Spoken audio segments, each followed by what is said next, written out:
Hey guys, now don't you go doom cycling. Melburnians, please don't you go doom cycling. Could you believe that those words actually came out of Nick Reese's mouth? What world do these people live in? What world do they live in where you've got,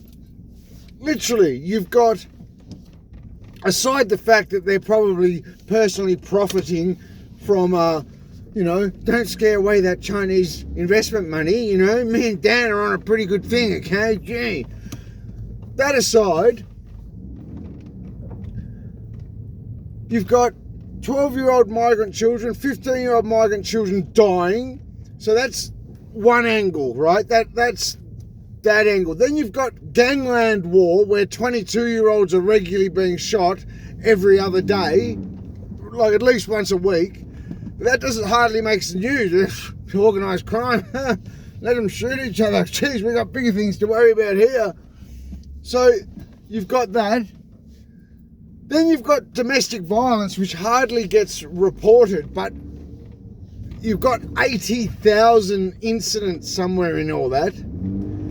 You've got car chases leading down the Burke Street Mall. How the hell did we get a car chase heading towards the city? How could you not take them out on the Eastern Freeway?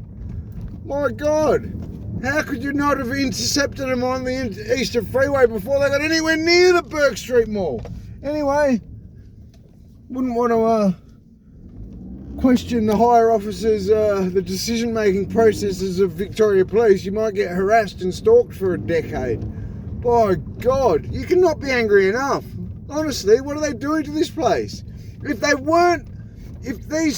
leaders like Daniel Andrews and whatnot weren't profiting so heavily, you would kind of just go, oh yeah, no problem, look, we're all struggling, we're all in this together.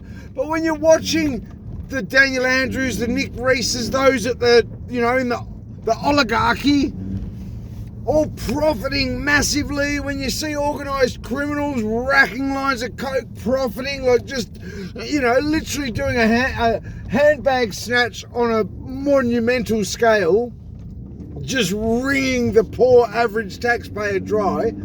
When you see drugs everywhere, all this, just $10 billion a year, 4 of that I think is Victorian, going offshore to this tobacco nonsense.